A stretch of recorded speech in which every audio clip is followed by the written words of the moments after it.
Hey guys, welcome back to the channel. Thanks so much for clicking on the video. It means a lot that you guys keep clicking. If you guys keep clicking, I'll keep making. And today we're gonna rank all 40 seasons. The three of us. We're gonna have to somehow agree on the likes of Thailand and Edge of Extinction and all types of shenanigans. But obviously that's all good. Before we start, Discord. It's in the description. We have fun stuff over there. Sometimes I'll ask you guys what videos that you guys want me to make, or what channel that you guys want me to collab with, or your opinions on Survivor. I'm actually doing a video in the server where I'm asking you guys for your unpopular Survivor opinions, and then I'm gonna react to them in a video. So if you want to get in on that, join that. We have tons of fun over there. These two guys are mods there, and you can have convos with them as well. So it's great. What do we think about this sitting down for an hour to 2 hours and ranking every season? Yeah, and I mean, having to agree. It feels back at home, sitting around talking about Survivor again for hours and end. It feels nice. We had like a 2 or 3 week, break from doing this. Right. So, really since like December 15th, right? Like it's been like since like December 15th, right? Like so like 25 days, 20 or 20, 22 days. Yeah, so it's good to be doing off season stuff, but 42 is right around the corner. We'll be back, So. Right. And that's the thing is I feel like we're so used to seeing 42, 41 being this new hip season. And I said it in my video that's dropping tonight as we film this, and it'll have already dropped a few days ago, with this probably dropping on either Saturday or Sunday. But I feel like 42 is like the stepchild that you've been like projecting for a long time, and 41 was this baby that you were raising, up and up and up, right? 41, we have known about it forever, and then like the cast is leaked in June. I had known everybody's names by July something, like by heart. I had a winner pick by like June 15th or something. Like it's ridiculous. Like we had raised this kid forever, and now that kid has gone off to college. They partied a lot while they were in high school too, and we're pretty disappointed in them right now. But now we have a second chance with the ugly stepchild that we really don't like. Like we all have looked at this cast, and from what I understand, we all can kind of come to a consensus that this season's just kind of a worse carbon copy of 41, probably. Yeah, same but different. I mean, but the thing is, like, they can always shock you, Right. And it could be worse. The thing is, I think that this season's either going to be like your Ghost Island season or a Dave vs. Goliath. I feel like there really is no in between. I feel like this season is either going to be a completely terrible season, or and again, this is stuff that I said in my video. I guess when this posted it last Thursday. But I talk about in the video, I talk about how I think this season one has to have a good boot order. Meaning like Kagion, your Alexis's, your David's, your Bryce. Bryce, Lindsay, those people who are fun but cannot stay longer. Because if those people take your Tonys, your Sarahs, your LJs, your Spencer, your cast spots, then the entire season's screwed, right? And that's part luck and part casting and part editing, right? But in the end, it's going to need a fitting boot order, a fitting winner, obviously, because we saw what 41. If Xander wins there, if Xander wins there, we probably get the season boosted up at least 5 spots, which is nuts, right? So satisfying boot order, satisfying winner, and it needs to have, in my personal opinion, a once in like 5, like an S tier, like Tony, Russell Hantz, Johnny Fairplay type of S tier character. That's my personal opinion. I so it also helps as you edit your winner, that also helps out a lot when it comes to your winner. It does help, being perceived as a good player. I guess, like maybe editing your winner a teeny bit, just a little bit. It's like I could go on a whole hour rant on why I dislike Erica and her winning against travesty, but Bitter, you tell us about what you think on 42. Obviously, I give my opinion. Sky has. What's your opinion on what 42 is going to be? I really think it's gonna be the same thing. Just happened again. Less woke or more woke? I think it's gonna be less like a different kind of woke. It's not gonna rely on like race. It's gonna rely on like gender girls. Blue, it's like in the intro, like there was that lady talking about being a powerful Oh woman my or whatever god, over men. I don't know. so annoying. Oh my I god. That's an am intro. a powerful woman, and I beat up businessmen or whatever. So I don't know. Yeah, that's your it's so preview for the stupid. season. Like, oh my Ugh, gosh. God, bro, it's gonna But- be it's gonna be tough to I watch. mean, but we Do can you always think- hope. Quick kind of unrelated question to this video before we start ranking seasons. Do you guys think that they're going to do the ask them if they feel like Come On In Guys should be canceled at the start, No. or do you think that they're going to assume that the public like this and that it's now just a staple of the show? Oh, they're going to assume that the public liked it, and they're just going to think it's stable to the show at the point. Wow. Yeah, I they're mean, not going to agreed. ask.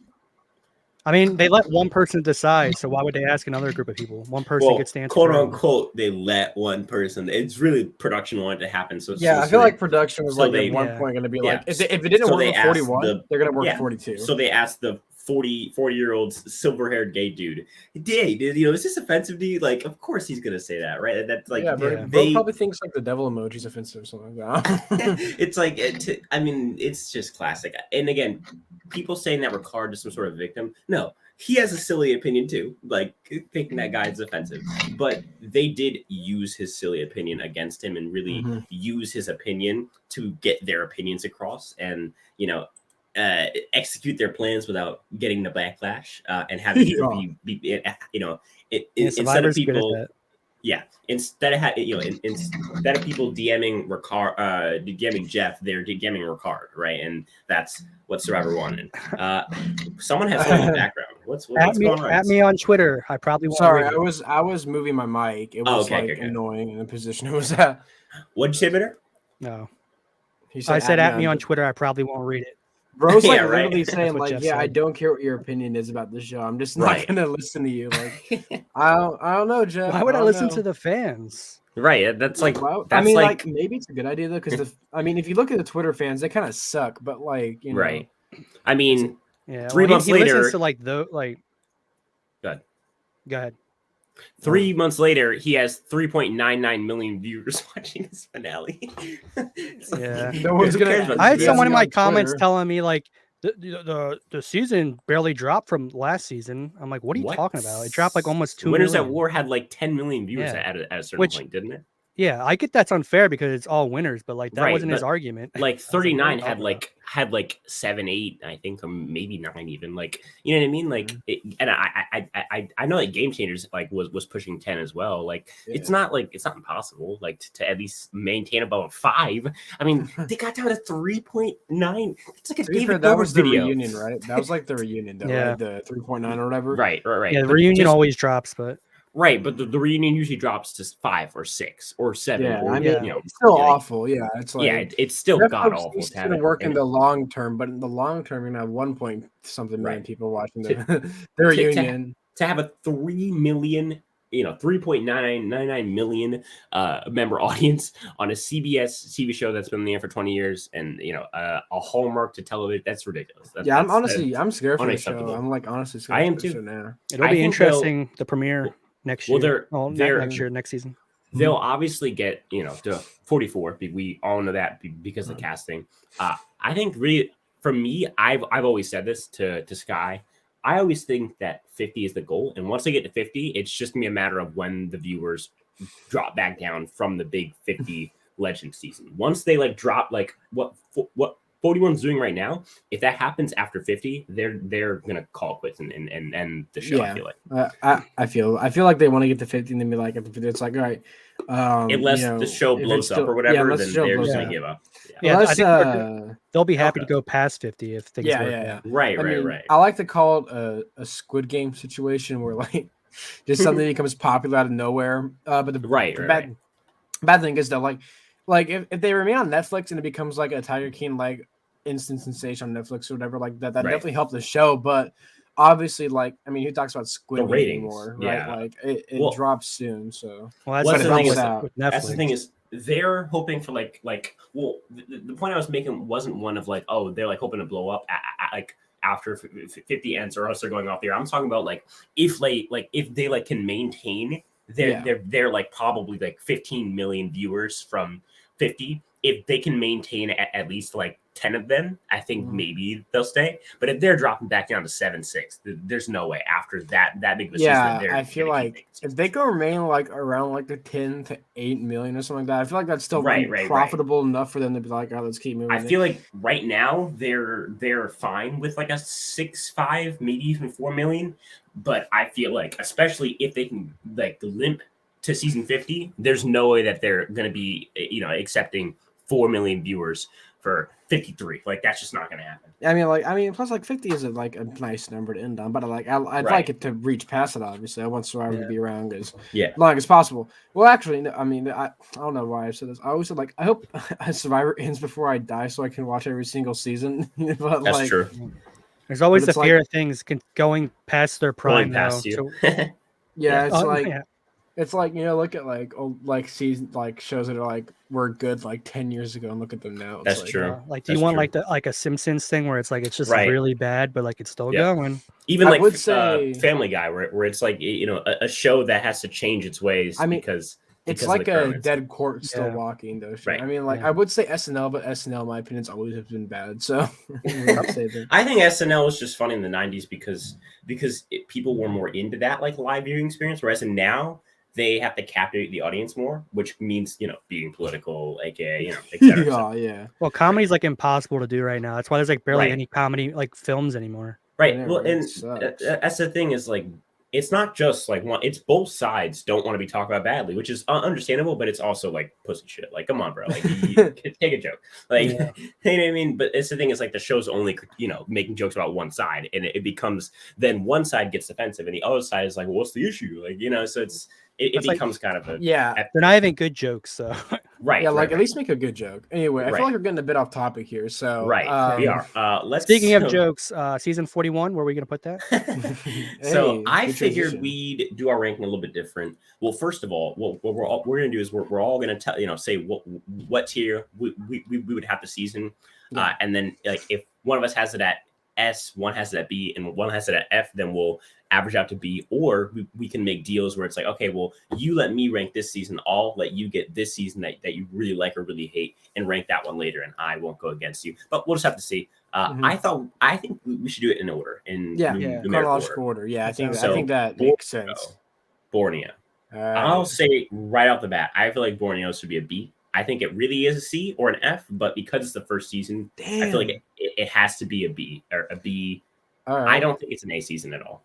Let me go into that. I think Borneo is extremely overrated. I think it should be a C. Yeah. At best. I mean, like, you have honestly iconic cast, but it's like, is this cast actually iconic? Not even. Or are you just looking at it with roasted? No, they're pretty iconic.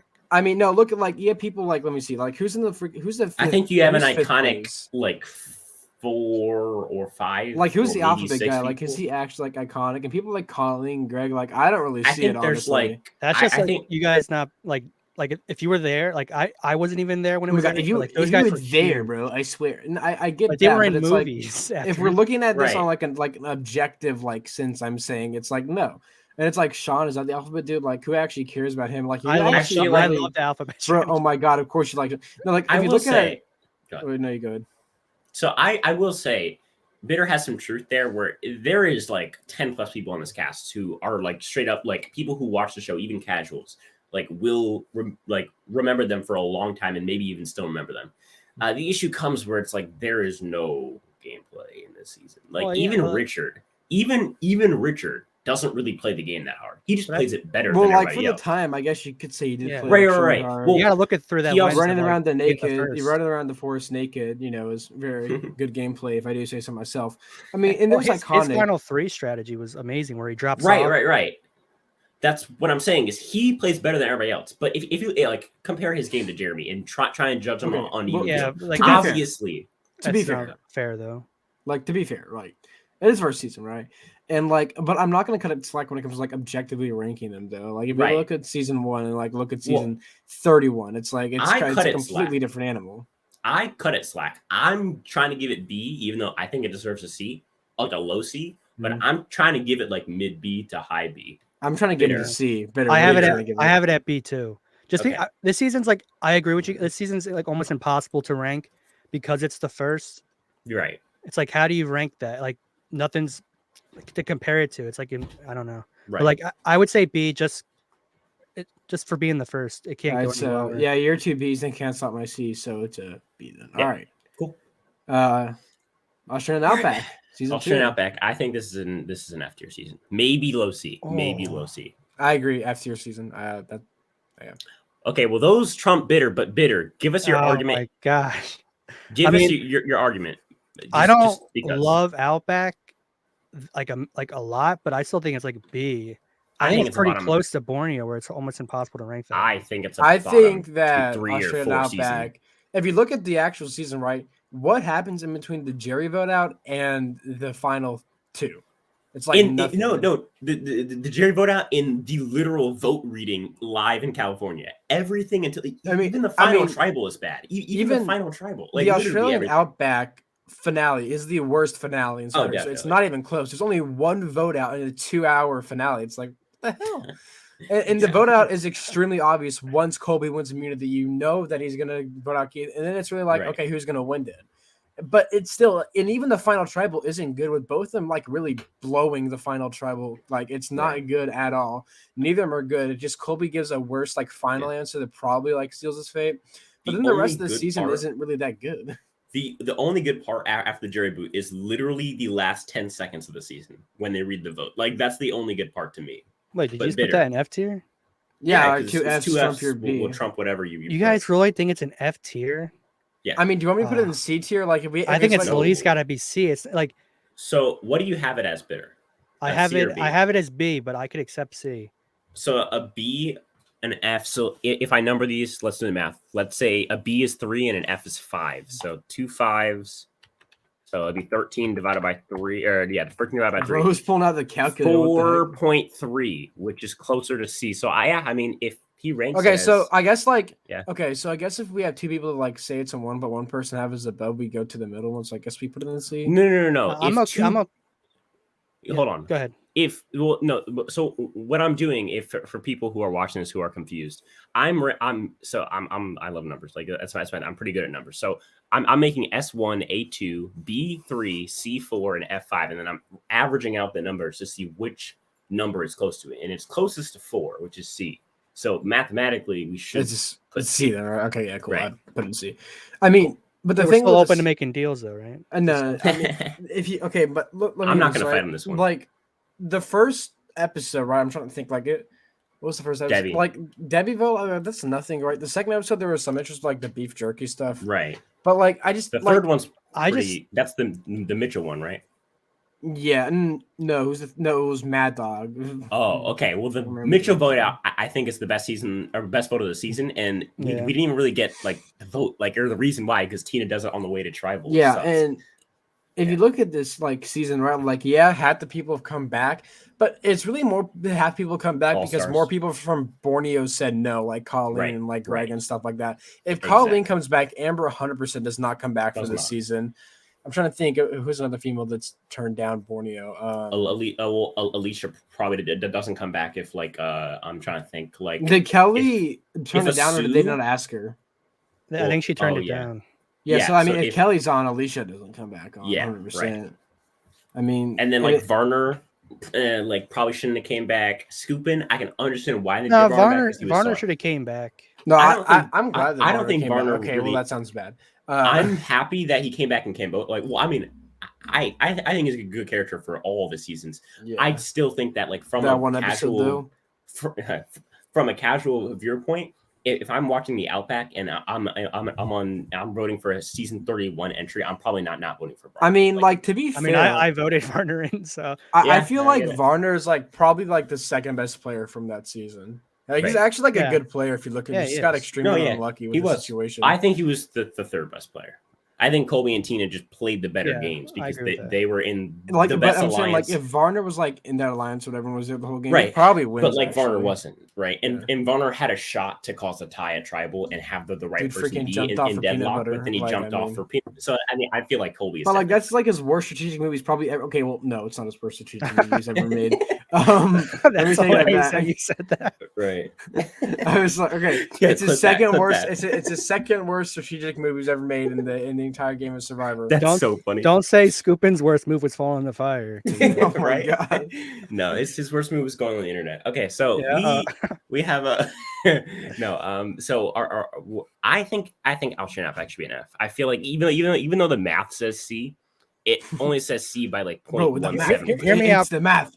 For a second on F tier. I think F tier should be reserved for seasons that like are abominations to Survivor, you know. But I feel like Outback is definitely not an abomination. But that's the thing is like if we do the math right, and you put Talon at B or A, and then we both put Talon at F. If we did the math every single time, we would be no Fs because there's very rare that we would have an all F season. Okay, but I think it's probably very rare we would have people put F and then one person put A on a season, right? Right, but if he puts B for Thailand and we both go F, then now he's basically getting his way twice in a row. That's what I'm saying. Okay, but let's somehow have compromise the Australian Outback, because Australian Outback is, it's the second season. Like, let's give it some leeway. Like, sure. Okay, let's put it at C. All right, Africa. I think this is a bottom C. No, sorry, top C. Top C. I think it's better than Australian Outback. Are you guys okay with that? I actually think that Africa is the best out of the first 5 seasons. I think Borneo is I think Marquez definitely not. Definitely. No, I put it in B. I put Africa in B tier. So I think Marquez. Wow. So I could accept it being B. Okay, I'll take B, sure. Yeah, I wanna hear your why is it A? Africa is just so fun, dude.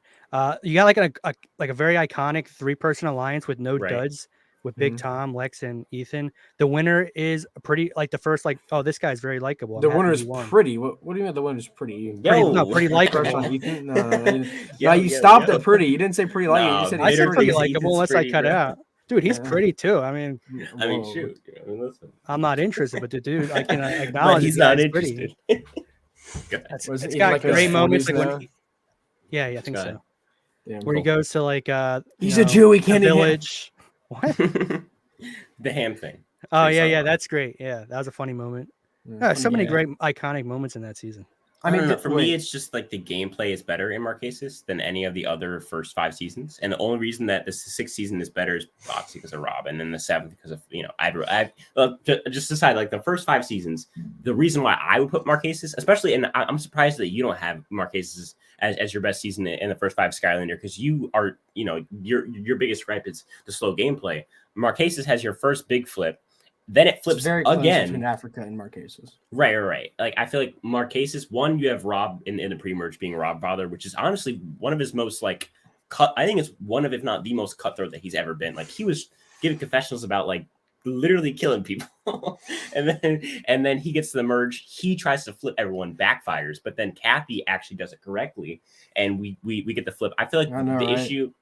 Yeah, Rob could have pulled a baddie and then he fumbled the bag. So and then we get the whole Road Alliance going out in order. I feel like that's really the big knock. Because if this season, like if there wasn't a reverse pogonging of the Road 2s in Marquesas, I feel like it's a lot better of a season. But because you get the big flip and then a pogonging of the other alliance, it's not very fun. But then at 5, you get the first live tribal ever with Sean going home when Nalia I think it's Nalia and Vesepia are trying to go off to like the edge of tribal on their own, and they ask Jeff like permission, and he says no. Yeah. Nowadays, Jeff put his foot down back in the day. Right. Yeah. To go back to Africa, it's just like I feel like the cast overall in Africa is better. You have standouts in Marquesas, but I mean, I would agree. I guess. Yeah. And like Africa, they have like that pig challenge, right? And that's so fun. And there's like more standout moments. I think in Africa. I think Lex is your second best cast in the first 5 seasons behind Richard. Yeah, Lex is a great. You don't think Rob's a better cast than Rob?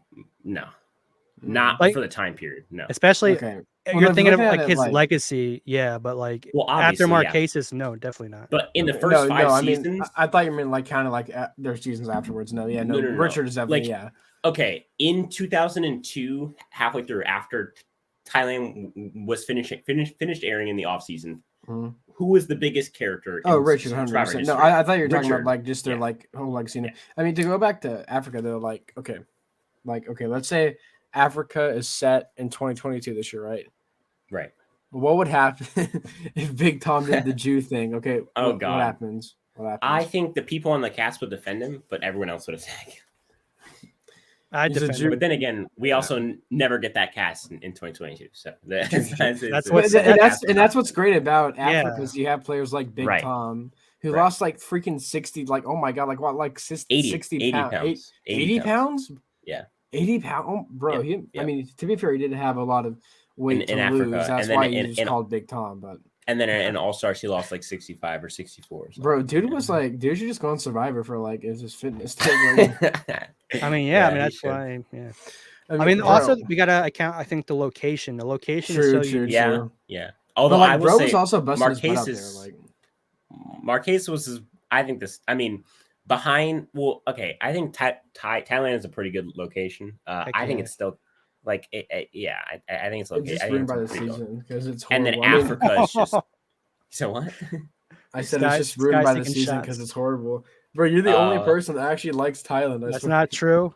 That's good. There's a good small group of us, and we're gonna. A good small group of us. Okay, moving on. Found like 5 people in to reality. Well, let's just go into Marquesas then, if we're gonna. Right. So I'll give my case for it, and then I'll let you guys talk and tell me why I'm wrong. But so my case is, first of all, you have the first unpredictable pre-merge boot. Like I think Africa is unpredictable because of a swap. I think even without the swap, you still get a very unpredictable pre-merge boot, and it's all really because of Rob. I mean, so with Rob, you have first he votes out. What's like I think I skipped this episode. Peter Harkey. No. Peter is the first one. Funk, right? The second one, the old lady. Patricia. Patricia. Right, and then you get really from the Hunter boot to the John Carroll boot. I think is one of the best stretches, really, of the first like era of the show, because you get the Hunter boot, you get the curly hair. Is his name Gabe? Gabriel. Well, no, Sarah comes after Hunter, then it's Gabriel. Yeah. So fun fact about Gabriel. Can I say something? Good. Okay, Gabriel applied and made it all the way to the interview stage for Survivor Philippines, and they realized that he played Survivor before. On the show. Oh my gosh, that's crazy. That's awesome. Yep. But anyway, back to what you're saying. So Hunter gets blindsided. It's the biggest blindside probably in Survivor history after that point. At that point, probably, yeah. Yeah, right. And it happens like in the 3rd episode, which is awesome, right? And this is early on. Rob's, gloating. Then, and that's where you get the Rob father kind of confessional. Then you get Rob turning on Sarah. Also fun. Then you get Gabe getting sniped out, like basically just getting stabbed. Like Gabe comes there for like the experience of it, like, and they're all like, and he's like, yeah, and like I'm not even trying to do it, and they all like, what? He's trying to like build like a community. Right. He's trying to build a society. I think a lot of people thought that's what Survivor was early on. Yeah, and it's very interesting watching him play. And in John Carroll's like trying to vote off like, oh, like let's go vote off like one of these, and then Gabe says that, and John Carroll, oh hell nah, bro, I'm gonna stab you, and he stabs him right in the back. And pee on my hand. And then you get to the merge, and then no. It's funny because it actually happened. Like Kathy was like, "Yeah, I'll do it. Yeah, 100%." She was trying to get integrated into the tribe, Thank you for reminding me. This whole time we have Rob and Sean and Kath and Vesepia on the bottom, right? And on top of that, we also have Kathy and her underdog arc building. Then we get to the merge, and I actually like this type of flip, right? Because obviously this flip was going to be like obviously very old school type of flip where they flip and then this new alliance just prolongs the other alliance. But I did like how it almost prolonged itself for one episode, and it's because of Rob's bluntness and Rob not approaching the situation correctly. Rob has a confessional where like while Vesepia is kissing up to the Road Twos to try and make good alliances, and Rob's like she's doing all that, and it's like Rob, that's what you should be doing right now if you want to win the game. I know, like Rob was like not trying to win the game; he was trying to be like a badass. And I actually like that the flip got like prolonged one episode, all because Rob just did not know the correct way to flip them, and it wasn't to try and flip what's her face against Kathy, the lady who got like no confessionals. Zoe against Kathy, like on that rock hill, which is an awesome scene. I think one of the top scenes at that point, because Rob's like turning Zoe on Kathy, and even the audience who like knows what's happening cannot really tell if Rob's lying or not. Like, it's very questionable for sure. Come on, Kathy. You know what's happening, Kathy. I mean, not Kathy. He's like, come on, Kathy. You know you're lying. And then you get Sean and Boston Rob yelling at John, literally in the middle of camp, like screaming at him for not like flipping. Really, I don't know. Didn't like you call him a little queer or something like that? I forgot. It was I think so. Yeah. And then you get the big flip in the next set. Well, first of all, Rob goes out because of this, so it's fun. Then we get the challenge where it comes out, the big flip, and then the road to get Pagong. Then at 5, the first live tribal, they're trying to ask Jeff to go to the corner to make a deal or something, where Sean goes home here. Then Vesepia wins the challenge, which really makes this finale. Like, if Vesepia loses here, this is not a fun finale at all. But because Vesepia wins, now we get our first rock jaw in which a live deal happens at Tribal. Then at final 3, Kathy is expecting to make a deal with Vesepia. Vesepia makes a deal with Nalia, takes her to the end, backstabs Kathy, wins the game. It's a very boring final Tribal, but besides that, I feel like this season deserves to be at least I feel like you're top of B cutting. tier. I feel like you're cutting the merge of it short. I feel like that merge trip with Boston Rob and Kathy might be possibly one of my favorite scenes in history. But I actually changed it on. I think Marquesas is probably the better season. But yeah, I mean, top of B for me. Boston Rob was based back in. I mean, he was so based. Bro. I mean, worst season ever. Gina did not make the merge. I'm sorry. I approve. Worst season ever. I am fine with putting it at top of B. I don't think it's necessarily an A-tier season just because of how old it is. No, I agree with you guys. I think it's do we all agree that's B? Okay, wait. Yeah, we agree that's the top of B though, right? Okay. Yeah, I can agree with it. Let me put it at the top of B. Can I do that, please? Because you're gonna have to give me a lot of leeway on this next one. No, we're not. All right. Thailand is the worst season of Survivor. It is the worst season of Survivor. And this is why you were wrong. What tier do you put it in? I have it in B tier. No, A tier. A tier? Yeah, we're gonna have to rewatch this, and you guys are gonna learn why it's so good. I'm putting no. We're not putting. I'll put my foot down. The worst season of Survivor. Brian Hydex, one of the best winners. I don't know how it can be any lower than A tier. Brian Hydex, if you look at his game, but like as a person, do not tell me as a person. Well, his person may be out of the game, but that's not in the game. Right. I'll give him that. Like, he's great. Out of the game. He's got the coolest game. One good confession where it's like, you got to be cold like ice. I'm a ice skate, ice, slider. It's like Mr. Freeze. He's awesome. Freeze. And he gives the fingers to the camera. My super suit. No, like I haven't even seen a season, and I know that's no. You said you've seen part of it, but you couldn't watch how bad it is. I got to around where the auction is, and I literally was like falling asleep during the episode. They have a pre-merge auction, and I was literally taking a slumber during the episode. I really think this is like a case of everyone just says it's bad, so everyone thinks it's bad. But dude, I rewatched. I only rewatched it didn't rewatch it because I stopped 3 months ago, and it's still horrible. But you probably went in with the idea that it's bad, so you're like, yeah, this is bad. But but that doesn't make it any better or worse. Okay. This is like when people I'm a very picky eater, right? And people will be like, oh, well, the reason, and I'm always like, I trust my eyes and my nose, right? Usually, if something smells good and looks good, it probably is good.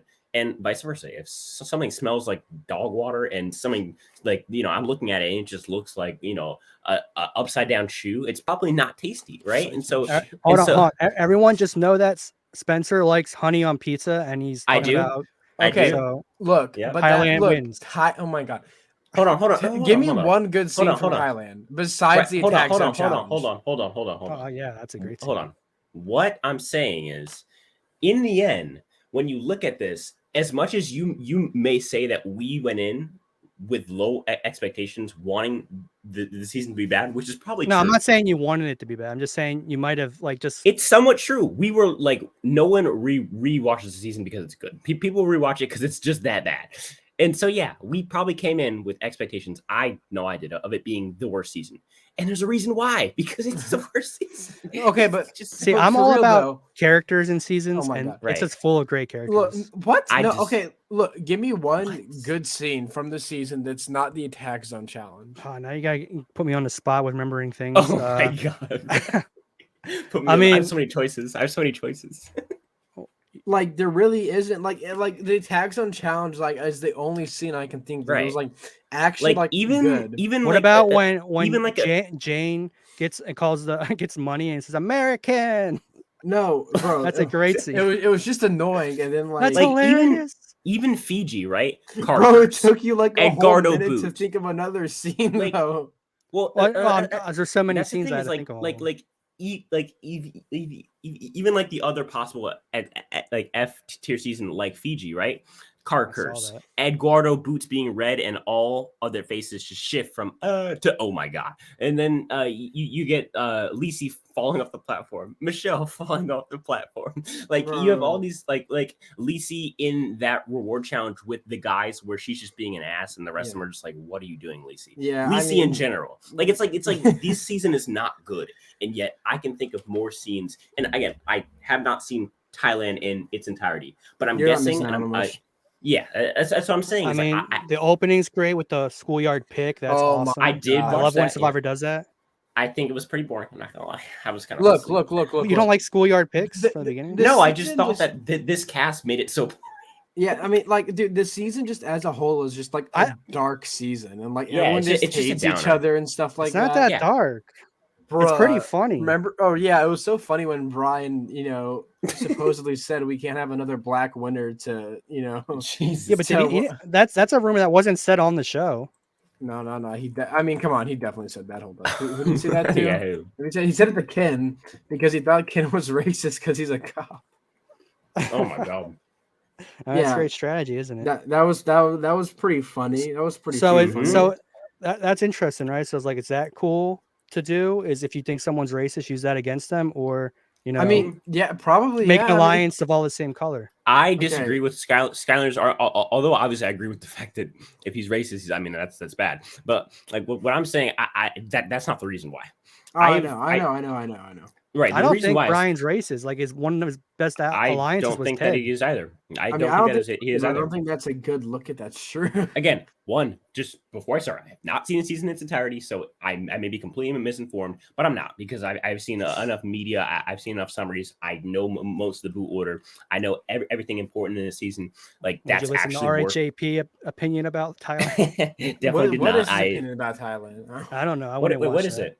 Well, but for me, it has nothing to do with race or Brian. Oh yeah, it doesn't. But Ted like, and I'm just saying, or Ted and this season is bad because it's bad, and Ted and Gandia and Hydex being just makes it worse. And Probes being mad, like those all add up and add on to it. Yeah. But even without that, it's still probably the worst season of all time. Oh yeah. Let me list you guys some classics from the season. Ready? Tanya Vance, such a remembered character. Jed Hillebrand. Stephanie Dill, Aaron Collins, Ken Stafford, Kenny Ramsey. Oh my god, Jake Billingsley. I don't know. Jan Gentry. Jan's amazing, dude. Oh my god, bro! Like Helen Glover. Some real legends of the game. Helen's a great. Gandia Johnson. Gandia is a great character. The best character is probably Rob Zabatnik, and he was like the sixth. Dude, you just named like 3 great characters in a row. But... Oh yeah, isn't Gandia? Wait, Gandia's a great casting. The like 4th or 3rd boot, isn't she? Like she's the 4th. The 4th boot, bro. Okay, Jan's not, and Helen's not. Bro, Jan is not a good but they're like not good players at all. They're Helen. So how are we rating players? Are we rating them by how good their characters and I'm just saying, or strategy? We're just doing this from a pure entertainment standpoint. They're not funny.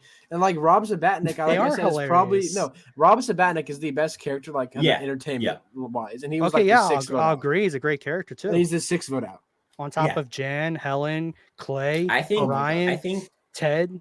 Gandia. I think Clay's all right, but dude, Clay's hilarious. Let me just. He had like one funny scene where he's like, "No shit." I feel like we're not really going anywhere. I feel like I'm gonna sum this out. I think Thailand. It's like watch. Fiji's issue is that it has literally 2 people who we care about. Literally 2. Like I could argue for more. Hold on. It has 2 people that we legitimately actually care about, right? 2. Okay.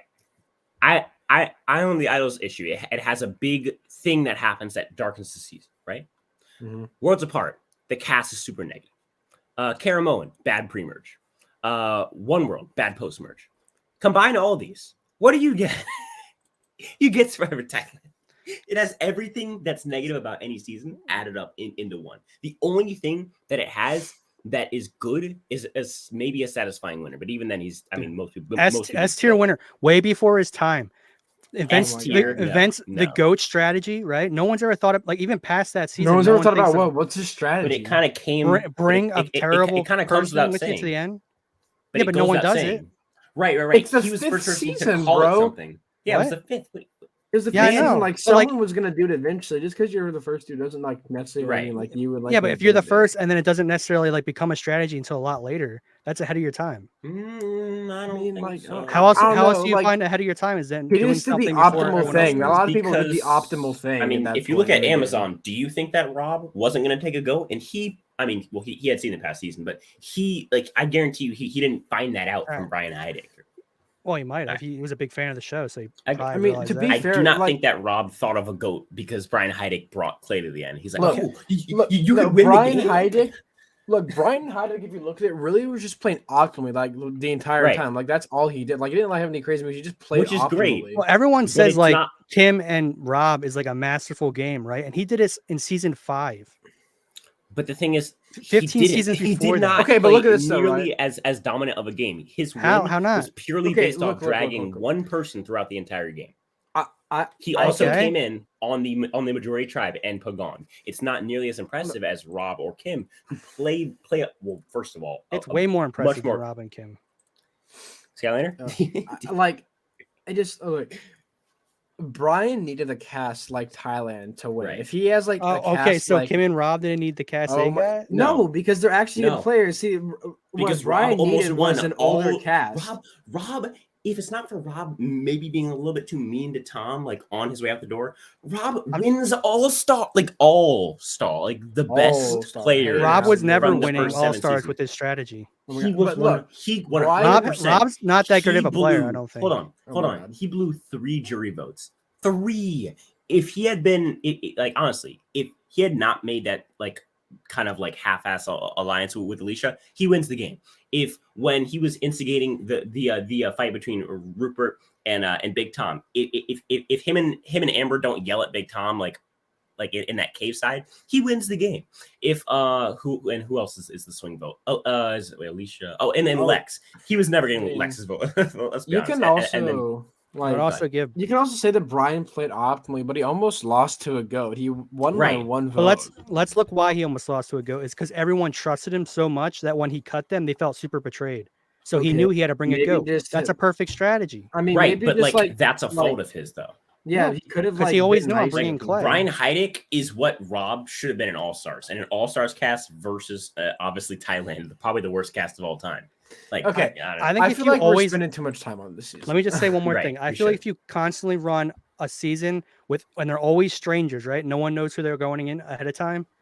Brian always probably wins. I mean, yeah, but that's because there wasn't a lot of no. I'm saying every time you rerun a season with other players, but they never know who each other are. No. You know?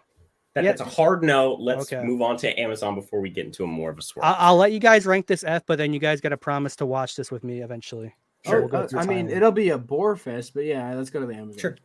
I think Amazon is our best season yet. First of all, before we even start, you guys agree with that? Better you say. What do you agree? Yeah. I think Rob, literally Rob in the last 4 episodes is better than anything we've talked about yet. Literally just take the last 4 episodes. I don't know.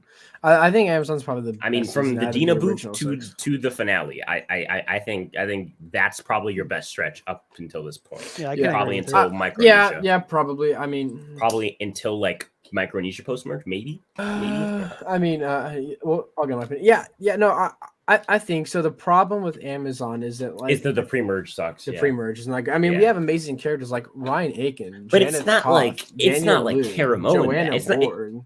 It's not like Caramel like ruin the entire season. Can we also talk it's about bad. How Roger's last name? Can we talk about how Roger's last name is Sexton? Like, I mean, nice. Like, dude, I have the funniest memory from this season that I just never forget this scene when they're tossing around Rob's 8-ball and like they're all the young guys, and then Roger says, "Is Jenna gonna give the old guys some?" Bro was ahead of his time. What are you talking about? Like, dude, I agree with that. Dude was based. Dude was based. They were mad that he was. Didn't they all vote him out because they thought he was sexist or something like that? Isn't it crazy to be considered sexist on a season of All Guys?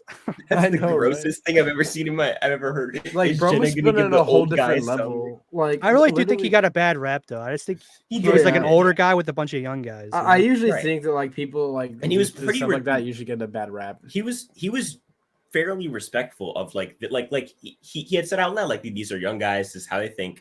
Yes, he was a little bit old school with like the way he ran camp, but I think that overall like he could have been much more abrasive personality wise. Yeah, it was. I think Rudy plays it best, where Rudy completely understands the assignment, whereas then Roger does kind of be overbearing. Yeah, but then he have like a whole like conversation with what's his name, Alex. Is like, if you see two dudes kissing, right? Like, don't you think that's kind of like weird? It's like, no, yeah. I was like, no. I do it myself. What do you mean? Yeah, he was like, doesn't that like just kind of like make you feel weird? And he's like, and I was like, I don't know. Like when I see two dudes kissing, I just kind of like, kind of like my pants. Wait, you guys talk about your personal opinions when you no. That was I'm saying what Roger said. Roger was like, like I was like, when you see two dudes kissing, like that doesn't like freak out or whatever. And it was like. Yeah, I mean that's it was definitely cringy. Yeah. To be fair, it was like that's a real moment, right? That's a real guy not used to the situation, experiencing it, and that's what Survivor should be: is like real people like putting in their uncomfortable, moment. I actually think that's one of the more interesting scenes. I think in the pre-merge, your like best 3 scenes are probably Rob's the 8-ball scene because it's just so fun, and the old dude gets. I think you could probably fit that one in at like 3rd, and then maybe like the second can be like. But they were like maybe like, Shauna, like just in general, like Shauna, like when the dudes came to camp or whatever. Shauna was like, "Oh, happy now." She's like, "Oh my god, what?" Like there's like, and like Dina's like, "What the." Dina is so fun in this season. I know Dina's an underrated character. Dina should have come back, honestly. For all she really should have. I would have taken Dina over Alicia any day. 100%. I like Alicia so much. Well, of course, you're like, oh my god, bro. I'm like, I think she's just like hot. Well, like Amber. She could have. Yeah, definitely over Amber for sure. Amber is the more attractive. Too, but like now, disagree. Wait, what? Bruh. I don't. What? You think Alicia's more attractive? No, I'm not. I said Dina. I was talking about Dina and Amber. Okay. But you think that Alicia's more attractive? Yeah, dude. She cares about her body. Have you seen Alicia? I haven't seen her recently. Man. Okay. I'm looking up. I am. Alicia, I don't know. She just seems like a person that's really fit, but okay. Alicia. I like her both looking it up. Bro Alicia, got him looking. Bro, she like completely like is off the radar now. I thought like. I mean, she is muscular. That. I mean, she looks like a guy, it's like. Okay. I mean, a girl having some muscles not a turnoff for me, but. Oh, this is a picture of Varner and Alicia. Oh, okay. Let's get off. Google. Okay. No. You're Let's get off Google. Let's get. You guys get off Google. That's what you guys are on. Did you say we're going to get off Google? What are you saying? I'm not saying nothing. Let's move on. No, he's not saying nothing. Okay. So I want to say I think this season is actually better if Matt wins over Jenna. I would have actually voted for Matt over Jenna. I would have voted for Matt too. You would have had like a cool story of like the protege becoming the master, which would be really cool. I think it's actually crazy that he doesn't get more votes. It's probably though because of his jury performance. But I think if Matt just like if Matt wins the challenge and takes Jenna to the end with him, maybe it's like a different story. But because Jenna wins and takes Matt, maybe like there was I don't know, but I feel like. Yeah. Matt also pulled the Richard Hatch, right? Where he drops right. Yeah. That's what I'm saying. And in the scenario, it works for him. Like with Richard, it works because Richard beats Kelly, and so it works out. And Richard could have beat Rudy, maybe, right? Whereas with Matt, he has no chance against anybody, and I agree with that spot. You guys agree with that? Top of B, right? Top of B.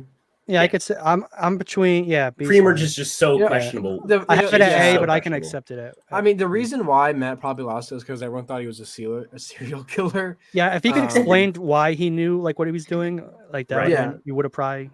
But like he just like had does the no machete idea. thing. That's hilarious. He was like, "Don't worry, guys, I'm not doing it to kill you." And it's like, I just feel like Matt just like had really no idea what was going on like the entire way. Just kind of like I feel like he was just daydreaming the entire time. Like whenever like Rob was telling him something, he was like, "Oh yeah, you know, yeah." That's what's great though. It's like he didn't know. Like I feel like he was like that, and then Rob, he eventually learned. And I still would have voted for him over Jenna, which I think says a lot about Jenna Maraska. But it does. I mean, like when you like threaten to quit mid like the final 5, is she the only person to give her immunity idol? Her immunity away and not get voted out. I think Kathy didn't give it to to Lex and All Stars. No, she so didn't. It was. I think she's the only person to ever give her immunity away aside from Eric, right? No, Brandon did. Brandon, and you can't count the one in Pearl Islands with Brendan. Brandon Hansen is South. Hans, yeah. And then so she's the only person, yeah. Yeah, and I don't really count the one in Pearl Islands where Burden gives his to Rupert because he wasn't going to be immune either way because he just got right. And it's also like the reason she gets away isn't because she planned it. She literally wanted to get voted out. And she wanted to get voted out. Like I feel like that's like one of the worst things that a winner can be like, or a person at Final Tribal can say to get my vote is I was going to quit. Like if that's true about you, it's so hard to get past that because you did not want to be here. Like why would I give you $1 million for not like for wanting to get like that? Like especially if I'm on the jury, I'm so bitter about going out, and this person wanted to go out at the same time that I like that would be so mad. Yeah. And apparently I would be like Marty in Nicaragua, who's just when Brenda and or when Kelly and Nyanka quit, Marty's just like he's like, we're on a play. And apparently Christy was actually going to vote for Matthew, but she got confused on like what to do. That's a rumor. I don't know if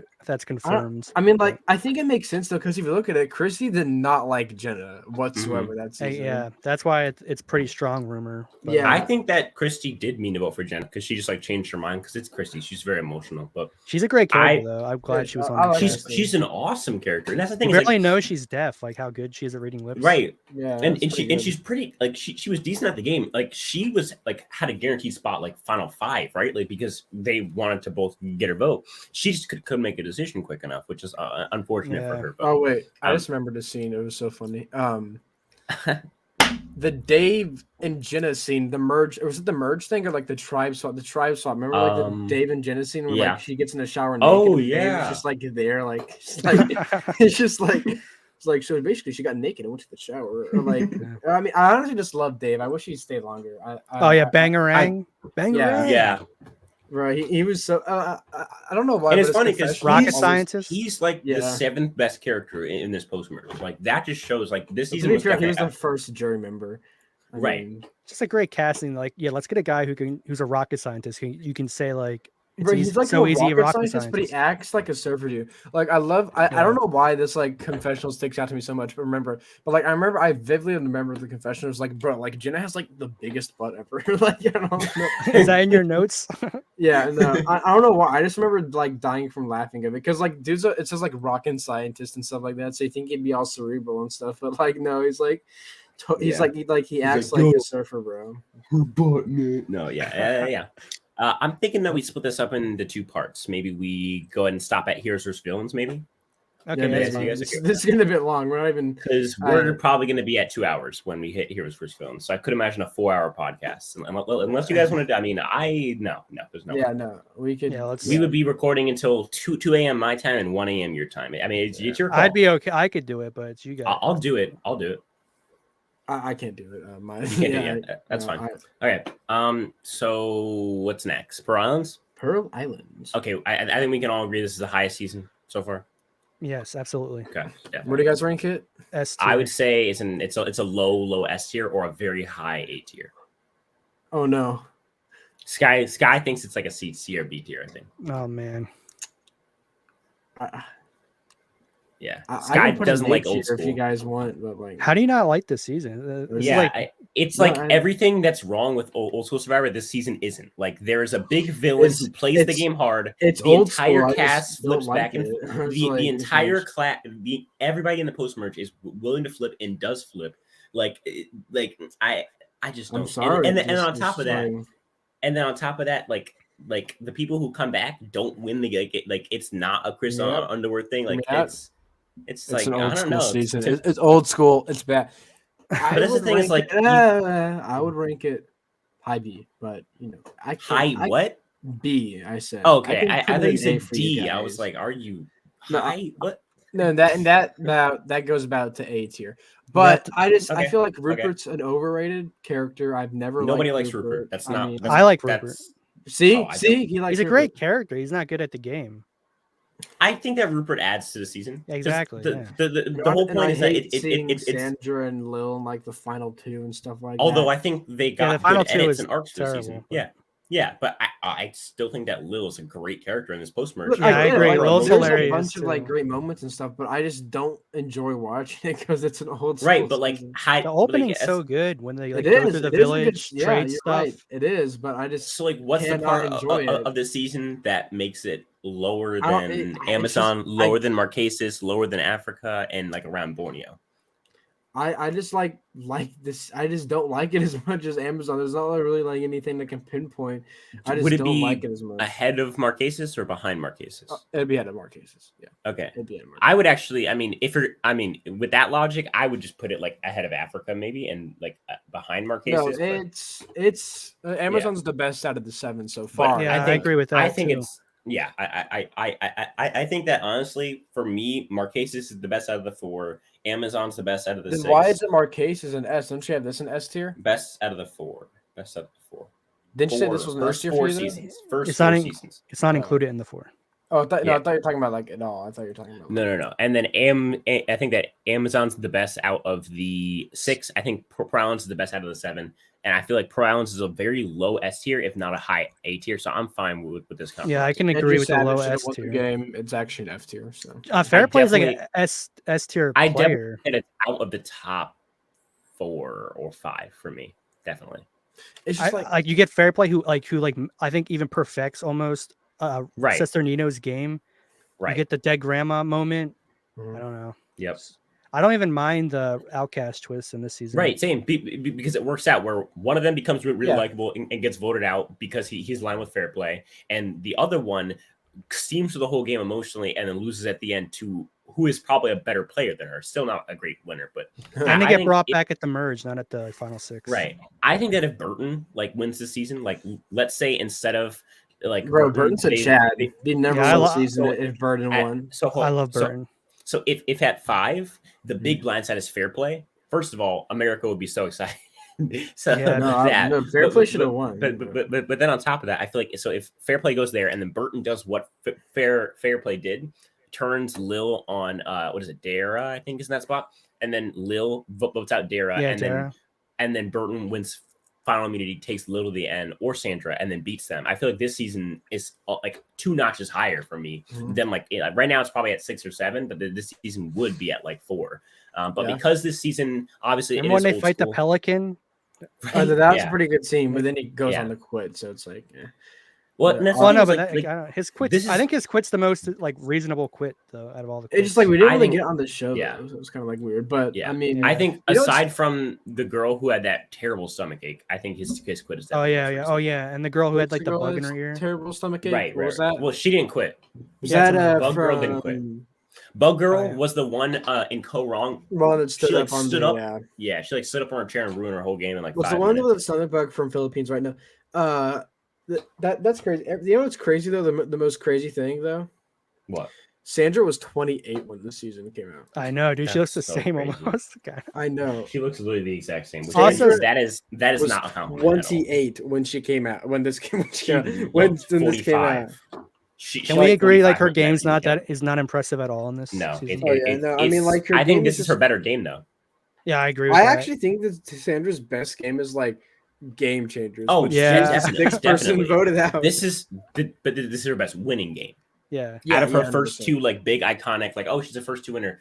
This is her better. I think it's probably a top 29, maybe 28 win, and then her here's going very high standard. It's top 29. It's like this cast is so great though too. Like both sides, both tribes have great characters, and on top of that, the tribe that we like more gets further, and that has the more characters gets further. That you said we like Drake more. Andrew Savage, just because Fairplay and Burton are on. No. Andrew Savage, best character. I like Survivor history. Yeah, right. I like both the Ryans on. Right. Austin with getting the fist fight with the Pelican. That's great. That's top tier moment. Top tier content. Yeah. Pelican should have won the season. Ryan, his name is Ryan Shoulders. What type of that's like, bro? Ryan Arms. Ryan he's like the perfect. Like he actually fits the nerd archetype. Yeah, and he's the second vote off. So high standards. Skinny Ryan, you're talking about? Yeah, Skinny Ryan. Yeah, Skinny Ryan. So I feel like the season's definitely at least an A tier. Yeah, I think Yeah. Go ahead.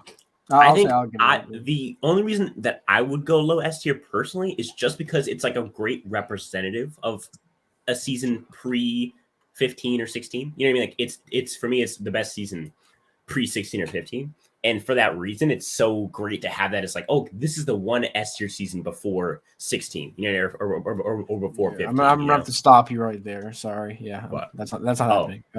I got more S tiers before. You have been stopped. 16. You've been stopped. Wow. You have an S tier. Bro's gonna say like All Stars, Vanuatu. All Stars, Vanuatu, Palau, Guatemala, Panama, Cook Islands, Fiji. You have an S tier in there. I have 2 S tiers in there. Bro's gonna be like Panama is an S tier. Oh my god, bro. Anyway, so All Stars. I think it's Ball Stars. I think it's the top of the C tier. If not, I feel like there's not really much to say. I think the first 5 episodes are like awesome because you get all of your characters. Like the 5 boots all get enough content with the first boot. I mean, I guess Tina doesn't really, but again, it's the first episode. And but then the second episode you get Rudy with his fun confessionals. Then the third is that when Jenna Maraska quits. Fun. I think so. Yeah. It's so just then a dark obviously. Season, Right. And then like that's kind of the start. But then it goes back to fun for a little bit. Rob gets booted out there, but like in a fun way. Well, yeah, but like Rob, it's hilarious now for me. Yeah.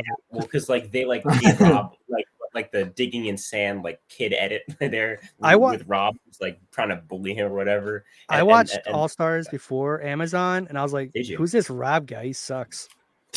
Right. I just feel like he wasn't ready to play with right players. I think that Rob I think Rob just went in on a tribe where like he was the only non-winner tribe and he was the winner of that tribe, if that makes sense. Yeah, like it's also only having 6 people on the tribe hurt. Yeah, and like also like who's on his tribe? A bunch of Noodums. Like I think like he had Big Tom and Sue, but there was also like Boston Rob, Alicia, and Amber on his tribe. It's I think Sue was actually the biggest like target, but like we know what happened to her. So yeah, but like she's not like a threatening threatening player. Like she doesn't like go with the flow. She won't like just go with you if you. Yeah, but like the thing is like Rob is probably the most scariest player out of any of those, besides like Richard Haas, but he wasn't on the tribe. So it's like Rob, I just feel like was destined to be the first person voted out of that tribe. And Boston Rob definitely didn't want 2 Robs being on the season. Yeah, no, that's the thing. Well, that's the thing though. Is like so they had 2 winners on each of the other tribes, but then you have an issue where on the Jesus Christ, who's banging on their table? I don't know. Sky. Okay, Sky. Bro, nothing's happening.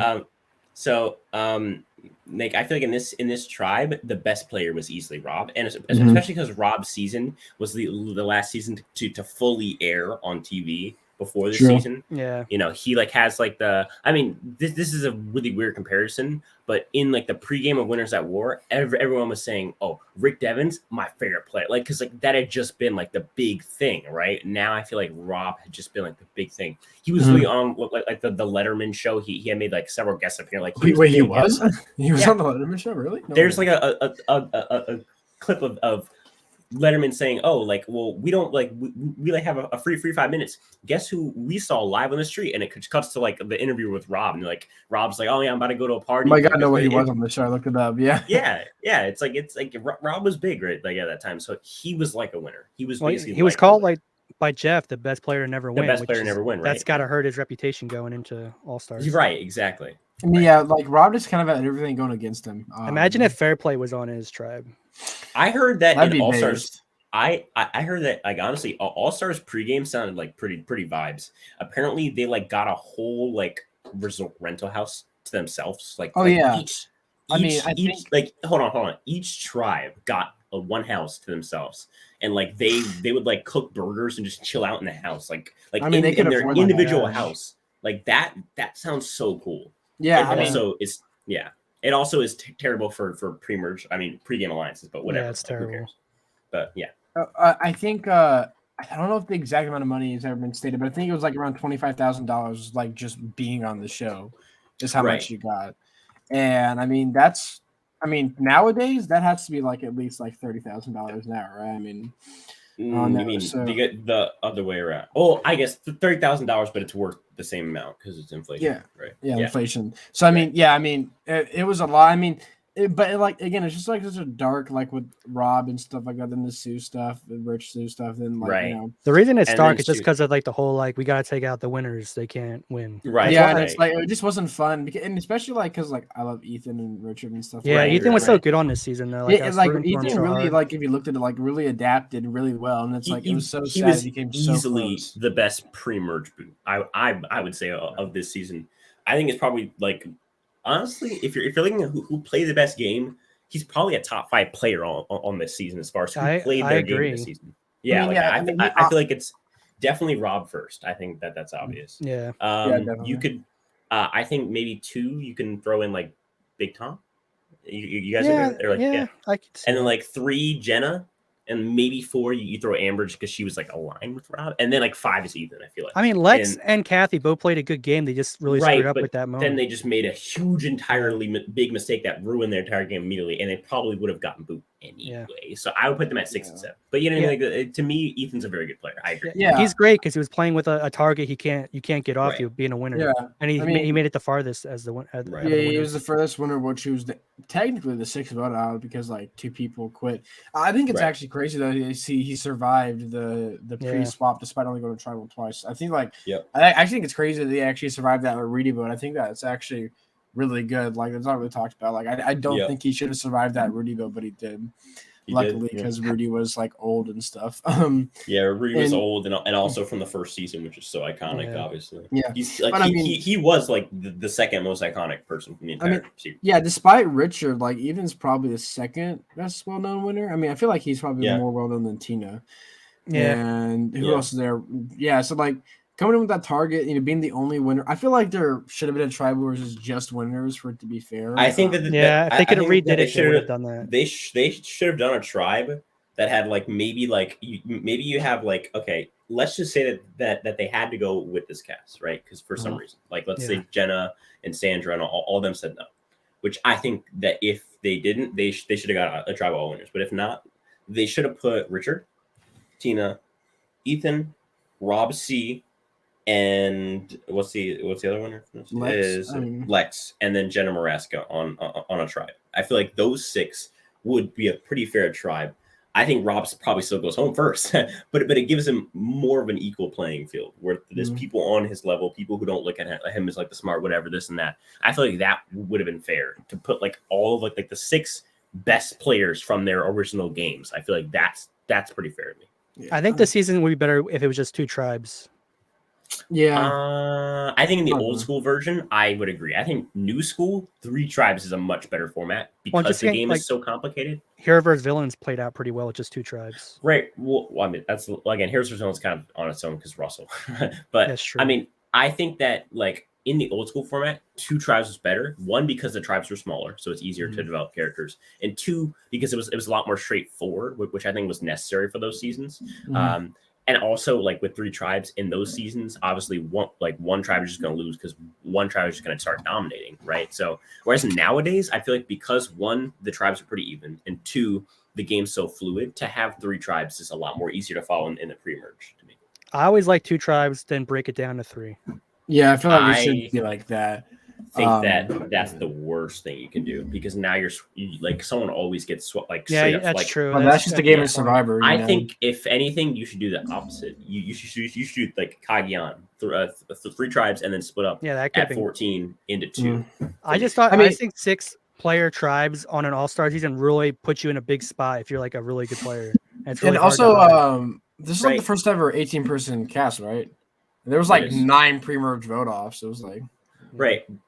But going to Bitter's point, 3 tribes of 4 or 5 is even worse than 3 tribes of 6, especially when the game's already started. No, I'm saying if we'd have kept it just 2 tribes. Yeah. No, if I would have liked a cast where it was like 2 tribes and they split up into 3. I feel like at the point where there's like 14 people have 3 tribes of what? Or no, like when there's 16 people have 3 tribes. I don't know math. You know what I mean? Usually goes at 15. It goes to 3 tribes of 5. Yeah, that's it. So that probably would have been better. But like while the season itself is pretty bad, it does give us a lot of really good moments set up for future seasons. Like the Rob and Amber relationship is obviously really important when it comes to Survivor and stuff like that. I feel like it's an important season when we look at like the history of Survivor, but on the rest of the show. But when it actually comes to being a good season of Survivor, no, it's not. Everyone agrees it should be C tier, right? Yeah, it's just hard to put it F just because it's the first All Stars. Australian Outback. I think it should be above Australian Outback. All right, Vanuatu. I think this is your second best season so far. I think it's the best season so far. I think it's the best season so far. I would be fine with that. I think the issue is Browns is just good throughout. Whereas in Vanuatu has stretches that are just like not the best. It has the best winter story, I think. Right. I think it has the best. Even like honestly, even with this like post-merge starting out as a Pagong, I still think even with that, it probably has a better post-merge than Browns, just based on those last 4 episodes. They're just so good. I think I can understand saying that it has a better post-merge than Browns, even though it only has 4 good episodes in the post-merge. I think saying it's a better season based on 4 episodes isn't enough to me. I like the pre-merge. I think there's a lot of funny characters. I think there's some good in the pre-merge. I think the issue with the pre-merge is just that there's characters that you just don't care about going home, like John K. That's what's kind of good though. It's Bradley, like you get to bond with all the characters. It's like the people. It's the people that you don't. Is there a guy named Chubb in this season? I'm sure there is. I don't know. But look, the thing is that like the people that you don't want to make it to the merge don't make it to the merge. But like Dolly, John, like, Mia, Brady. Like who are these people? The boot order is great, but like you want to have fun while the born people get like. I think it is fun. Hold up. I'm looking at the pre-merge. I think Kagian's a perfect example where like Bryce should not make it to the merge. That is not your merge character. But he's fun. Well, like he is top tier content while he's there. This season has decent. I think this is like the only season where like every person you want to make it to the merge makes it to the merge. Right. No. Right. Like the boot order is fun. I think Bubba going pre-merge is fine, but Bubba's the best character. Yeah, Bubba's great. 100%. Like he's better than Rob. Yeah, so I don't know. To me, it's like I think the pre-merge is average. Hold up. I think I'm looking at John. I'm looking at the boot order. It says John Kinney is a mechanical bull operator / model. Many talents. And then you have, and then it says Brady is a FBI agent. Like what are these people? Dolly Neely is a sheep farmer. Mia, it says, is a bookkeeper. What the heck is that? Remember when he used to cast people with like cool jobs? Right, and now it's just like I'm a college student. Cusack was apparently I studied gender theory at Cambridge University. Oh wait, yeah. Well, Chris Daugherty was 33 years old when he played this season. No way. Yeah. Well, he's part of the Fat Five. They're all like in their 30s, 40s. Really? Yeah. Oh, dang. Rory was like the oldest. And Twyla was a highway repair worker. Yeah, Sarge. How was Rory 35, bro? I'm sorry, bro. Does not look 35. I'm sorry, he does not look 35. Rory's he looked like the Grinch, bro. What can I say? Okay. No, Rory should have made it further. I freaking love Rory. I think this season is at the top of the B tier. That's so what? I would be fine with compromising for it to be behind Browns in the A tier be the second place. But I think it being above Browns is just like a little bit much. This guy, this is my #1 season of all Survivor. Wow. So it's S tier then for you. Yes. For me, it's S tier.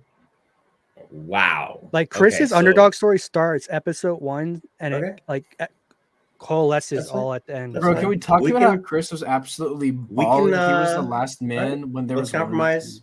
So I if only one of you had put S and then one of you had put A and I put B, I would say let's compromise and put it at the bottom of A. But since you both have it at S, I'll compromise and put it above at the top of A, number 1A.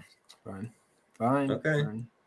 Can we talk about how though, like Chris was the only guy when there was 6 women left in the game? I mean, like, bro was probably living his best life. Yeah, it's crazy. It's nuts. And also, his amazing. I just like the vibe of this season. Like, I like the feel. Like it feels so like fun, like iconic. You know, like the location's great. 6 of those females that he had left were like not that bad. Okay, you got that like interesting like opening where they meet like the tribal people. And they I think this season's very fun. Like it's not super dark. fun. Yeah, because like even like Chris. I think the darkest it gets is like the women's feelings towards Twyla. Can we talk about the location though? There was literally wasn't there like a volcanic it's the island of fire, but there was like some like earthquake basically, like on the island. Like that doesn't happen anymore. Like it's kind of like when in Gabon you see like the AC with the elephant. It's kind of like that. It's like like that's just so cool, and it's like sad that like we can't really ever see that, you know, on actual Survivor. It's like when they had like interesting locations like that. It was really freaking cool. Like we actually saw like an earthquake or whatever. But like I think it's the coolest location that we've had so far. Yeah. Yeah, I think so too. I mean, I still really like Marquesas just because like that like backdrop of Tribal Council when they walk in, that ocean, bro. Whatever they did in post production, bro, they made it look so nice. But I'm fine with putting. I think it's a top 2 so far. I think Pearl Islands is better. I think it's top 1 so far. But Pearl Islands has like the best theme of the pilot. I think it's more consistent. I think it has more S tiers, and that's just my personal opinion. But I can understand why. This is your like favorite season of Survivor all time. Yes. Like you look at Cagayan, and then you look at this season, and you pick this season. Yes, it's so good. Wow, it is good. It is very. You got. I think it's like on Chris par is even with like he plays against like hard competition, like Amy, Twyla, Scout, even Eliza. Like they're like hard competition. He overcomes them all. Like you could convince me that this season is just as good as Brown's. Yeah, I don't know if you could convince me it's better. Also, but, the fact that Chris wins against a woman when like all the women were like, we need to have a female winner is like insane. It's like that's like if Ethan won All Stars. Like how could you beat someone when it's an all girl alliance? Right. It is nuts. Yeah. Right, yeah, and I mean like 1, 2, 3, 4, 5. He got like Eliza, Julie, and Leanne's vote. Yeah, because he doesn't even like luck into it. Like he has to like be very skillful in how he like plays his social game. I mean, he's probably one of the better juror managers when it came to like the final Tribal Council. You see, yeah, I mean, like, he's in my top 5 for sure in jury management. Yep. Yeah. Also, the fact that he was able to convince Twyla to like ruin her game was pretty awesome. And she's a great character too, Twyla. Yeah, she's an awesome character. I feel like if either of them won, it would have been satisfying because we actually care about both of them. Mm-hmm. Yeah. Twyla was a really big character back in the day too in this area. She really was. Yeah, I'm surprised that she never came back for like Heroes vs. Villains. She must have been like really unlikely. I think it's because she's older.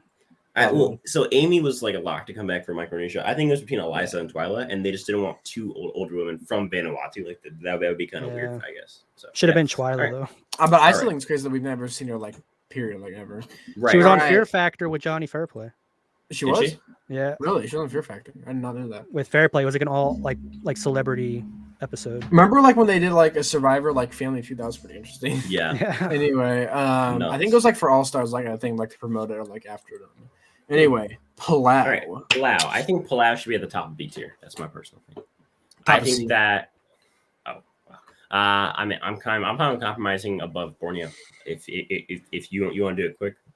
I haven't had C, so so the thing is like B. I feel like Palau's like a prototype like C tier season. It's like you obviously have that stuff in like the pre-merge, which is interesting, but like I feel like once you like watch it the first time and then rewatch it, it's not fun anymore. It's like right, but like we're talking about the season like overall. I know, but like that's half the season, like because it's like half the cast right voted out. Well, the season is 2 halves. That's the whole point. I feel like it's like there's like it's very like it's a very like 2 different it's stories. 2 seasons, like, really. Yeah, it's 2 seasons. Yeah. Which is interesting. I think it's cool. Like I think that's enticing. And on top of that, the show is trying to like the whole puberty like phase of Survivor where it's like 10 to 15, like trying new things, like just trying this weird ass twist, like you know what I mean, like that, like this little phase.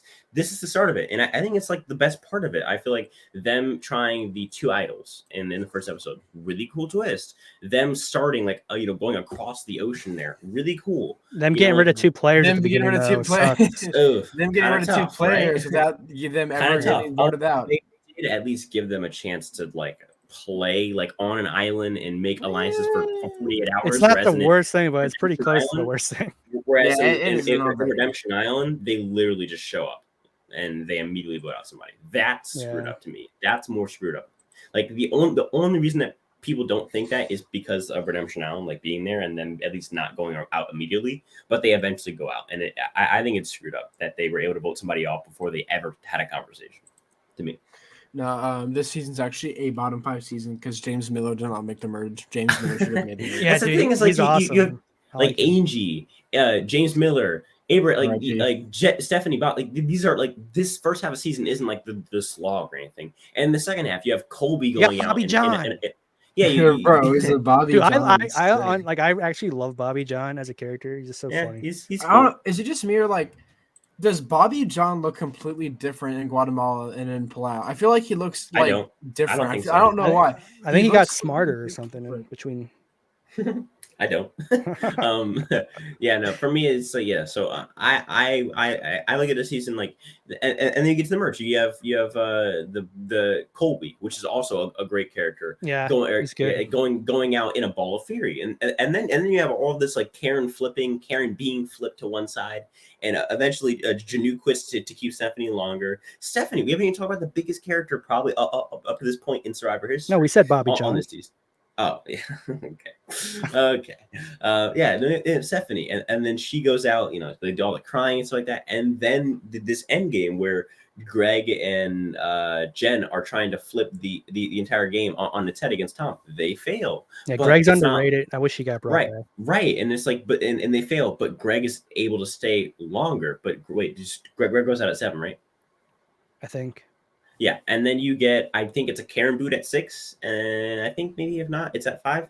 But this final 4, where now it's like the downfall of Ian, right? Where Ian just gets berated by Tom and Katie, and it's like mind tricks between Ian and Tom that all encapsulate in the best challenge to ever happen on Survivor. Yeah, it's great.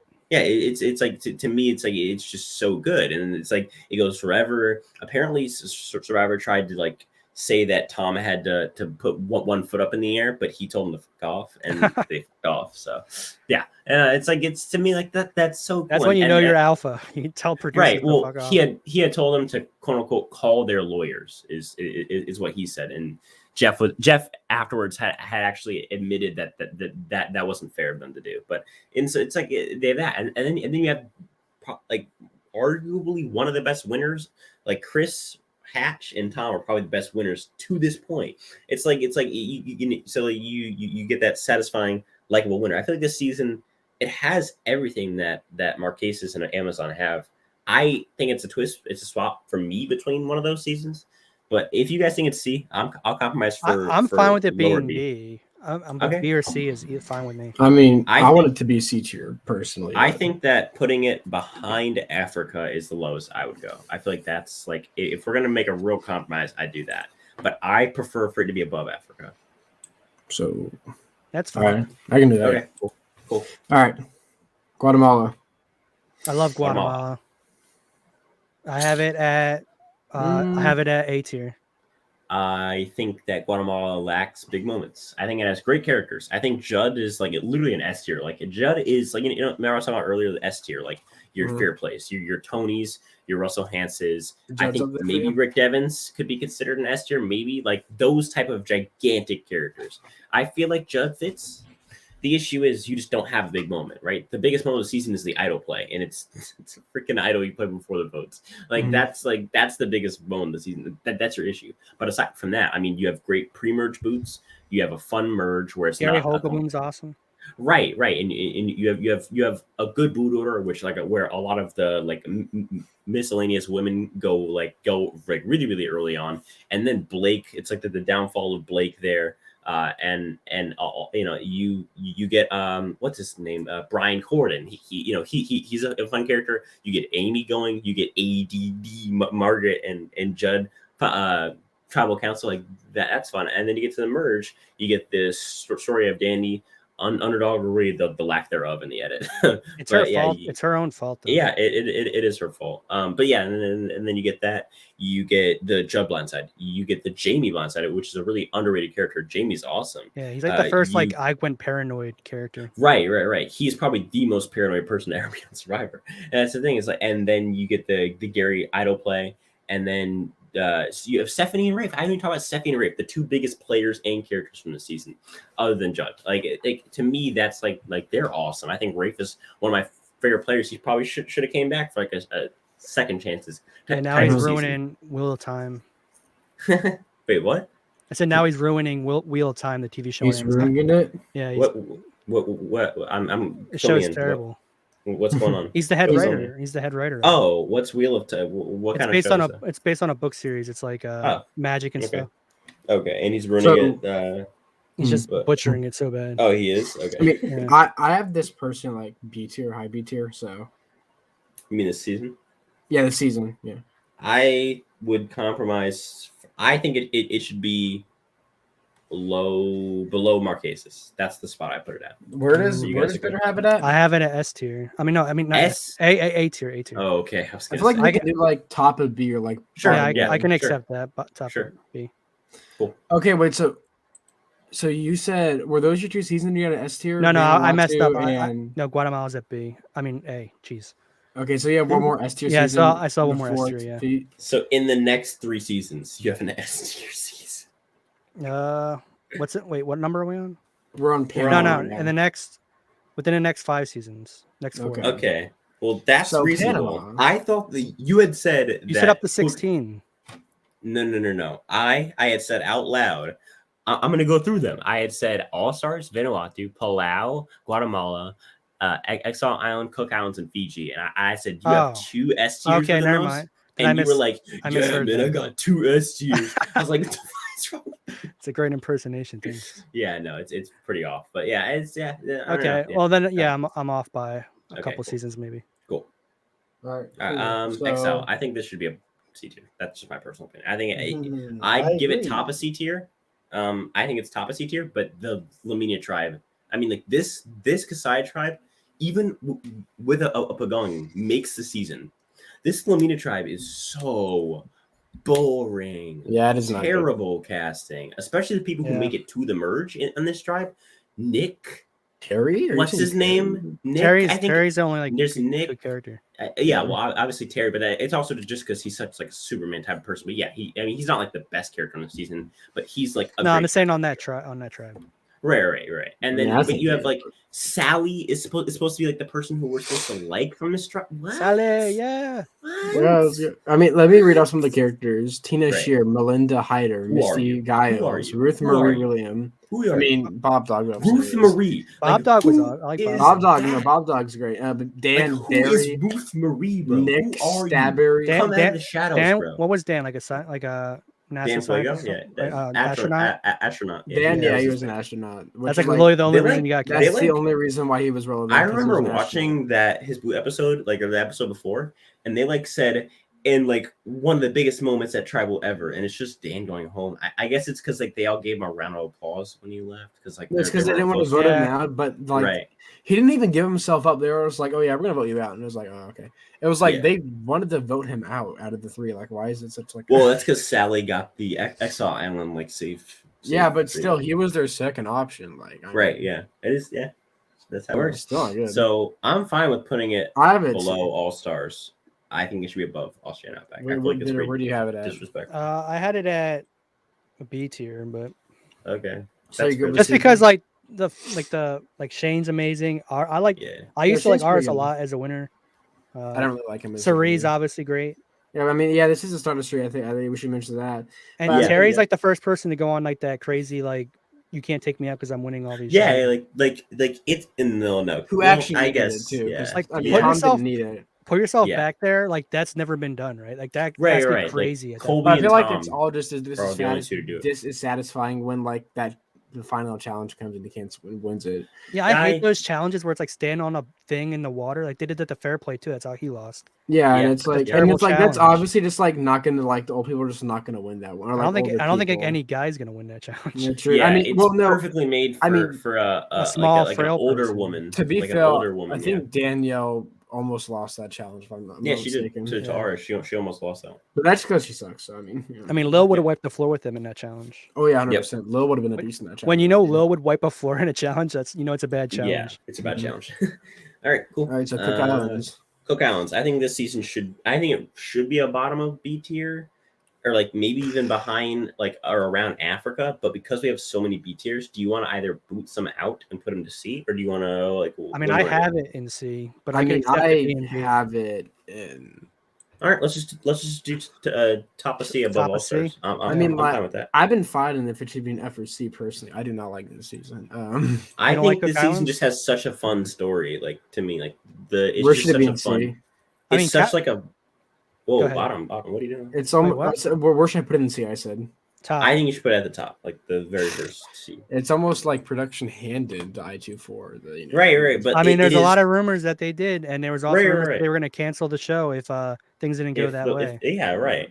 But in the end, right, like watching the edited show, that is such a satisfying. And then on top of that, to see Yule beat Ozzy at the end is even better. It's like, to me, as bad as the season can be, Penner, Yule, Ozzy, I guess maybe Nate too. Cowboys. I love Cowboy. Cowboys. Awesome. Right. I'm talking about the people. Yeah, true. Cowboy's pretty good.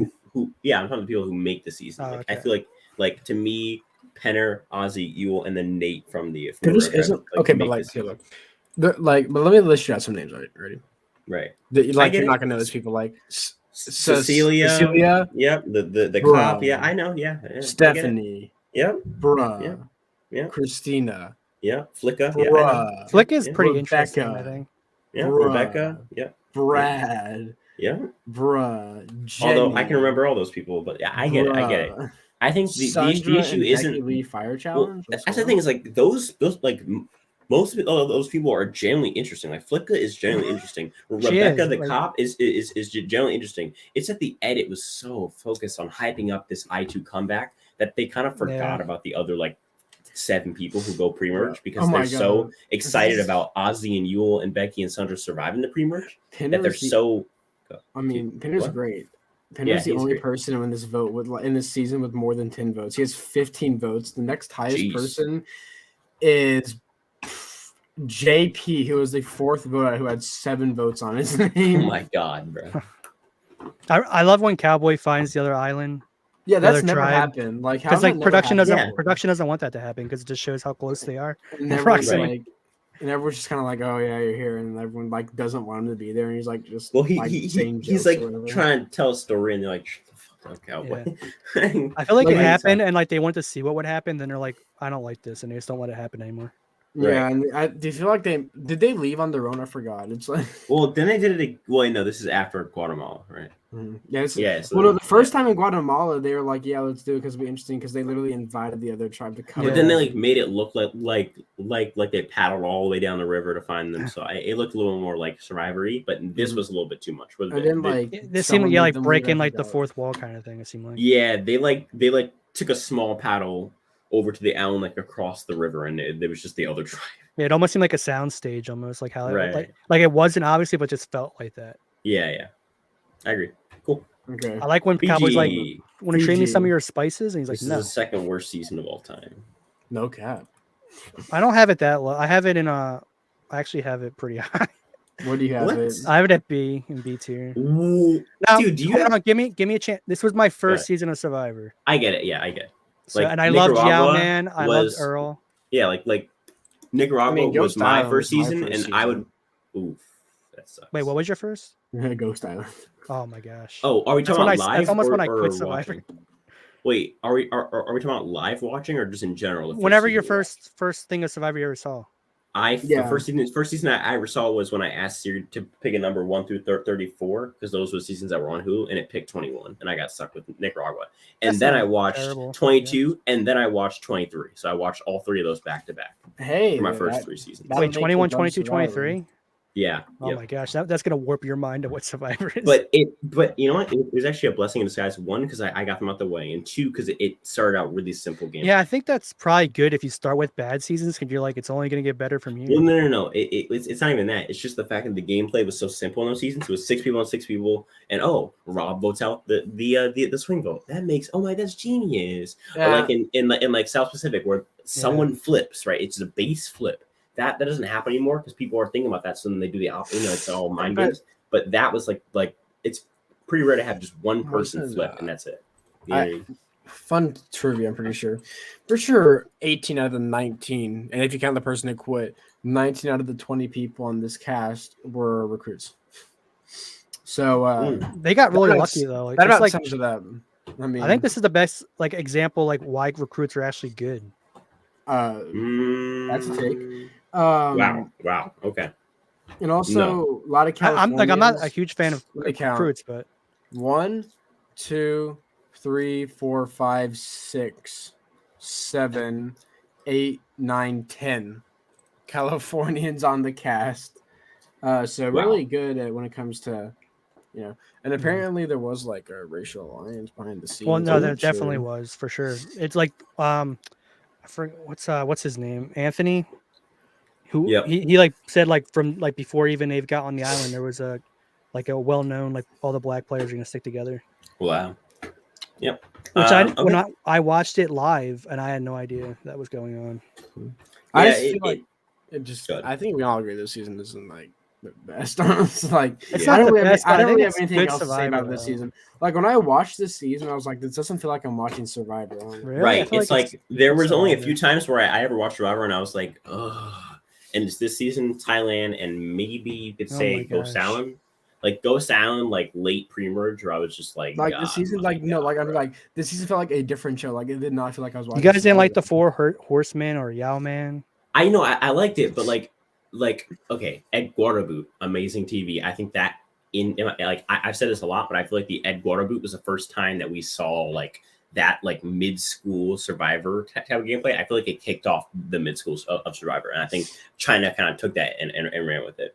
I think the Yao Man and the Earl just existing in general, awesome.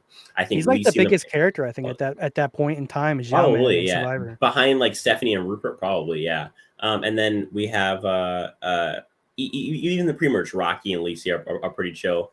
I like Rocky. Rocky's a fun character. He freaking yelled loudly when he got voted out. I like Boo. I think Boo's an underrated character. Yeah, I think Boo is fine. Boo's actually a challenge beast if you car look at the statistics. Yeah, the car thing where the Yao Man Dreams. I always thought that was a bit overrated. But that's 3 things. Thailand has 1, the winner. This has 3 things. These 2 seasons are at the bottom because they literally have things you can count on your fingers. Out of 14 hours of footage, guys, you have 3 things. I can't handle any more roasting of Thailand. we need to. How about we talk about the season that's actually good? How about that? Let's talk about China. And this is going to be our last season for this part. We're going to continue 16 through 41 in part 2, guys. So stay on the lookout for that. We'll probably record it tomorrow as of today, so we'll probably hop back on tomorrow. If not, we'll hop back on Monday, and this will be out probably a week from whenever this is airing. Mm-hmm. Good. All right. So China's my next S tier. That's what I thought. I was going to agree with that. I think China's a bottom S tier. I think maybe bottom to mid. Yeah, I can agree with that. Oh no. Cool. I think it's more of a top A, but I can agree with a bottom. I think this has no dud characters at all. I would say I would agree. I would agree. Who would you say is a dud character? I would say hold up. I mean, I really. I would say Sharia is probably a dud, but even then, she has an outburst. Leslie, I feel like is. But I think she's interesting with her whole religious aspect. Right. I'm not religious, but I have a relationship with Jesus. I think it's a funny I'm not saying oh I love that she's religious. It's I think it's an interesting. I know.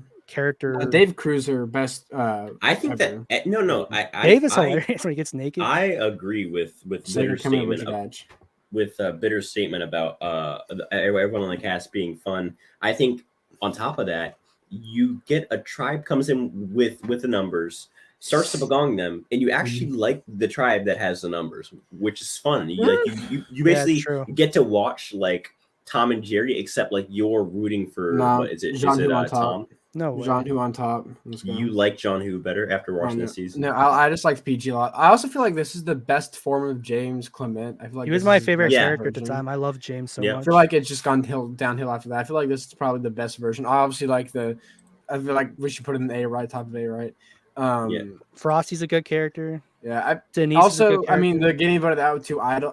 I found Denise annoying because she would not flip, and I was rooting for PG. I actually liked PG a lot. Can we put this in bottom of S tier? I feel like this is this is definitely S. But I was actually rooting for PG, so I was very annoyed that Denise did not make the optimal move. So I couldn't stand PG and like the whole like trying to. I can't stand Courtney, so throwing a challenge. I like Courtney. Well, me and my grandma are on a binge from Amazon, so we watched a few like Hagyeon and Melissa Shenex and Cambodia and all that, and like Ko Wrong or something. And then we went back to I started at Amazon for old school because obviously the first 5 are just kind of meh.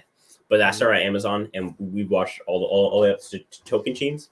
And one of the most angriest that I've ever seen my grandma like while watching, like the top moments are right now she hates Coach. She literally hates Coach so much. Like her old least favorite was Scott from Ko Wrong, but now it's Coach.